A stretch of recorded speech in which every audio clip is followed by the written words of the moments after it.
Dr. Richard Buckley here, Milford MD. This morning's project is in our nice gentleman who's allowed us to film this morning, tightening up his lower eyelids.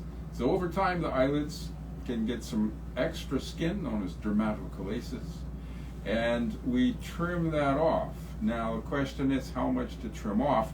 Patients would like to say, oh, just take it all. Not necessarily a good idea. You don't want to hang the cheek on the lower eyelid. So we have our patients open their mouth and look up, and then we map out, meaning draw, what seems to be a conservative, reasonable amount of skin to remove from the lower eyelids. The concept is one could always take more some other day if one wanted to, but it's hard to put skin back, so we never want to take too much. Other considerations: there's the top of the lower eyelid, that little ropey part that kind of holds things up. With time, that bags out. And so we do a snap test and a distraction test. That's a distraction, and then I let the skin go. It actually goes back a little slowly. There are contacts in, protective contacts now, so it's a little hard for you to gauge that, and that's a snap test. Suffice it to say, I've determined that our patient could use a little bit of tightening of that rope that's right where the eyelashes come out there. And to do that, I'm going to go here to what's called, the corners of the eyes, or the canthuses, canthi, one of those would be right.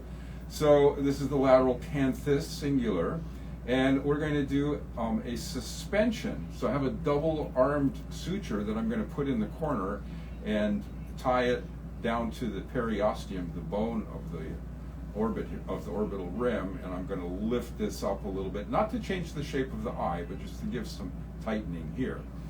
And so that is known as a canthopexy.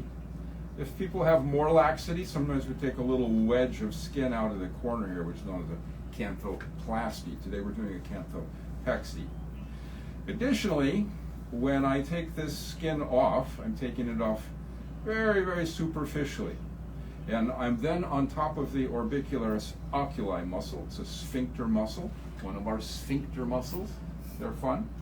And I'm then going to tighten up that muscle. I'll tighten it here and there with some radio frequency energy. Maybe we'll show you that. You can see it shrink right in front of your eyes.